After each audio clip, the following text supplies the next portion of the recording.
हाँ जी, लोगों को जगाना और मोदी जी को डराना। देखो बिना कहाँ डराए मोदी तो जी काम को होने डरा वाला रहे नहीं है। हैं? वो तो ठीक है सर, कैंडिडेट वगैरह कहाँ पे क्या आ रहे हैं, अरे क्या ये सब व्यवस्था? देखो देखो देखो देखो, एक बात मैं तुमको ध्यान से बता दूं, मैं ना मुझे पॉलिटिक्स में कोई रुचि है, पॉलिटिकल जी। पार्टी बनाई है वो अलग बात है। हम्म। मुझे राष्ट्रनीति से मतलब है, राजनीति से मतलब नहीं है। जी। हमें 21 लक्षों के साथ भारत बदलने में रुचि है, राजनीति है। करके खुद कुछ बन जाने में मुझे कोई रुचि नहीं है। नहीं आप। 7 साल तक डीजी रहा हूं, मैं उससे पूरी तरह से संतुष्ट हूं, मुझे और कुछ बनने की जरूरत नहीं है। है। तो नहीं। लेकिन कैसा लेकिन अभी तक? लेकिन लेकिन सुनो, ध्यान से सुनो बात। लोग जो सुन है रहे हैं। अपने अपने हित को नहीं समझ रहे हैं, जिनमें उनके 5 पैसे खर्च नहीं हो रहे हैं, वो काम लोग बाग क्यों नहीं कर पा रहे हैं, ये बात मुझे समझ में नहीं आ रही। जी। यदि हम मात्र 9 दिन में 10-10 लोगों को जोड़ने का संकल्प ले लें, जिसमें बुरा नहीं 90% को किसी को नहीं जोड़ना है। बुरा नहीं मानिएगा। हाँ, अगर ये बात नहीं आप नहीं समझ पा रहे हैं तो फिर हो सकता है कि, या हम नहीं समझ पा रहे हैं तो हो सकता है कुछ कमियां हम लोगों के अंदर होंगी जो हम नहीं ये देख पा रहे। कमियां, हमारी कमियां उनकी कमियों में हम क्यों जाएं? जब हमें, नहीं। एक मिनट जस्ट सुनो पूरी बात ध्यान से। देखो, हम में 1000 कमी बनी रहे, आप में 1000 कमी बनी रहे, उन कमियों के साथ यदि हम 10 लोगों को जोड़ लें तो हम 10वें दिन 100 करोड़ हो जाएंगे। और जब 100 करोड़ लोग छत पर चढ़ के माननीय नरेंद्र मोदी जी से जो भी प्रार्थना करेंगे, उसे मानना माननीय नरेंद्र मोदी जी की मजबूरी होगी। तो फिर आप में जो कमी है वो आपके साथ बनी रहे, हमारे अंदर जो कमी है वो हमारे साथ बनी रहे। हम 21 लक्षों के लिए, महापरिवर्तित भारत के लिए अपने घर वालों को जोड़ लें। हमने यदि वो हम बात किसी को की है नहीं जोड़ सर। रहे हैं तो भी 90% काम हो जा रहा है। अभी केवल 9 करोड़ लोगों को ही 10 को जोड़ना है तो 99% हो जाएगा। 10 लोगों को जोड़ लीजिए। नहीं, एक्चुअली क्या सर, अभी हमारी आपकी जब वार्ता शुरू हुई तो आपने ही कहा ये ना कि पता नहीं क्यों लोगों को समझ में ही नहीं आ रहा है। हाँ, तो मैं उनको डांट रहा हूं कि आपको तो क्या समझ में नहीं आ हाँ। रहा है। 1 मिनट, मैं आपसे कोई पूछ रहा हूं, क्या समझ में नहीं आ रहा है? आपके ऊपर गुलामों के नियम चढ़े हुए हैं, ये समझ में नहीं आ रहा है क्या?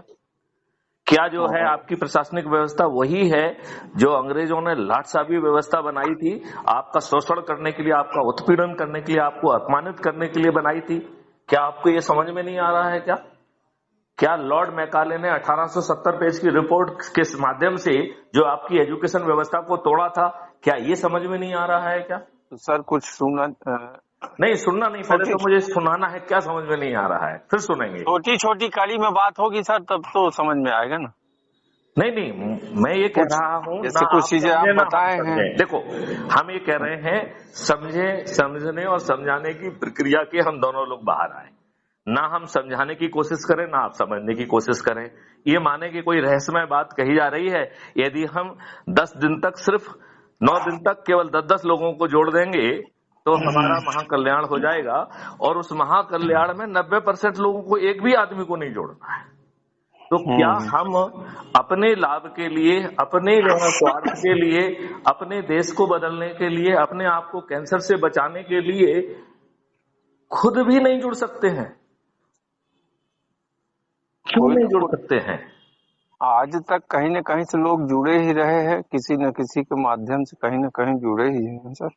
कहीं ना कहीं देखो, जो जहां जुड़ा रहे वहां जुड़ा रहे, हम किसी को नहीं बदल रहे हैं।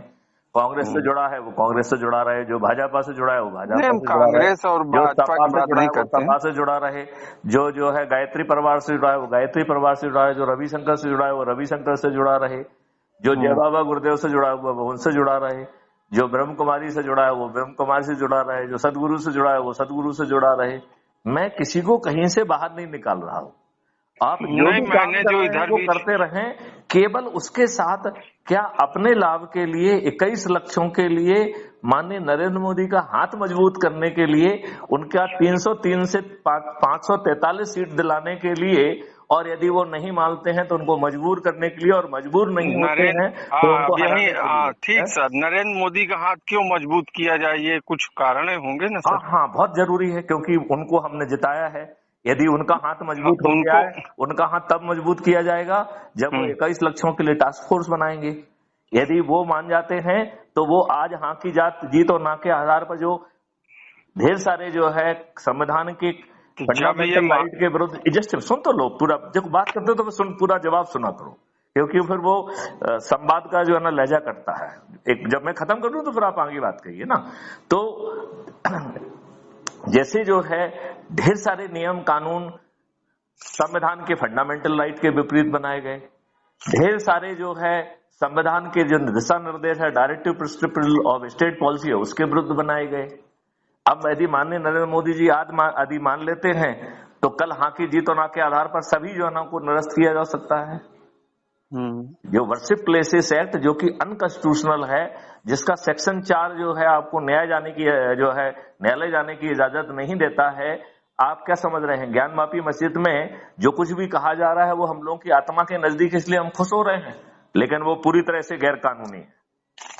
हम खुश हो रहे हैं उसको सुन के, हमें अच्छा लग रहा है, क्योंकि हम अपनी आंखों से भी देख रहे हैं कि भाई ज्ञानवापी मस्जिद में पूरी सब वो लगे हुए हैं, वहां पे वो नादिया बाबू बैठे हुए हैं, उसी के अलाइनमेंट में जो बाबा विश्वनाथ जी बैठे हुए हैं, वो सब समझ में आ रहा है, सब दिख रहा है, हर किसी को समझ में आ रहा है। लेकिन क्या वर्शिप प्लेसेस एक्ट इस बात की इजाजत दे रहा है कि आप किसी जगह का ओरिजिनल स्वरूप जाने? उसने केवल एक ही चीज की इजाजत दी है, 15 अगस्त 1947 को क्या हुआ, उसके जो 15 अगस्त 1947 के पहले हुआ है वैसा ही बना रहेगा। तो ये बताओ, ज्ञानवापी मस्जिद 15 अगस्त 1947 के पहले वहां थी कि नहीं थी? हाँ सर, नहीं। 15 अगस्त 1947 को ज्ञानवापी मस्जिद वहां थी या नहीं थी? अब सर मैं ये साक्ष्यों के आधार पे कह सकता हूँ थी कि नहीं थी, अपने आधार पे तो नहीं कह सकता। नहीं, वो 200% वहां थी, जिस स्वरूप में थी उस स्वरूप में वहां रहना चाहिए, ये आपका कानून कह रहा है। तो माननीय नरेंद्र मोदी जी ऐसे असमाधान कानून को हाँ की जीत और ना के आधार पर, अल्टीमेटली नरसिम्हा राव ने 1991 में कॉलिशन की लूली लंगड़ी सरकार ने उस कानून को बनाया था। तो आप हाँ की जीत और ना के आधार पर बदल दीजिए। और आप तो कह रहे हैं 2 मंदिर 3 मंदिर, हम तो कह रहे हैं 3000 जगह पे यदि किया है आताताइयों ने, तो उन सभी 3000 के लिए हम कमीशन बनाएं और वहां पे जो भी बनाना है उसका जो ओरिजिनल स्वरूप था उससे भी भव्य चीजें बनाएं। और हमारे मुस्लिम भाइयों को उससे क्यों आइडेंटिफाई करना चाहिए? उनको इस्लाम अच्छा लग रहा है उसी को माने वो, लेकिन वो जो है बाबर के और औरंगजेब के वंशज क्यों बन रहे हैं? वो तो नहीं है उनके वंशज, फिर क्यों बन रहे हैं? आप इस्लाम को मानिए, आप उसको आर्टिकल 25 के तहत उसका प्रचार भी करिए, लेकिन आपको ये कहने का हक कभी नहीं मिलेगा कि मेरा धर्म मानो नहीं तो तुम काफिर हो, मैं तुम्हारा सिर धड़ से जुदा कर दूंगा और हमें जन्नत भी मिलेंगी और 72 हूरें मिलेंगी। ये शुद्ध अनकॉन्स्टिट्यूशनल है।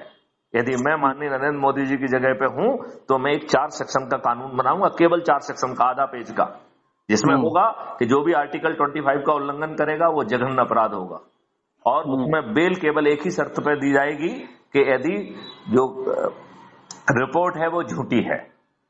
3 दिन से 30 दिन के 15 दिन के अंदर जो है ना चालान पेश हो जाएगा, बिना कोर्ट जाए distributed video based trial system के माध्यम से अधिकतम 30 दिन में न्याय हो जाएगा और मिनिमम सजा 15 साल की होगी और पूरी संपत्ति जब्त कर ली जाएगी। सर जो आप सोचते हैं, हाँ, तो आप जब किसी से वार्ता करते हैं तो ये अगले आदमी की भी सोच को सुनने और समझने का प्रयास करें। मैं तो ये कह रहा हूं कि आप अपनी सोच अपने साथ रखिए, हम अपनी सोच अपने साथ रखें। हम आपकी सोच प्रभावित नहीं करना चाहते, हम माननीय नरेंद्र मोदी जी की सोच प्रभावित करना चाहते हैं। वो अपने टास्क फोर्स बनाए ना, उनसे हम सैकड़ों संख्या उनकी बात भी सुनेंगे और उनके विचारों को भी लेंगे।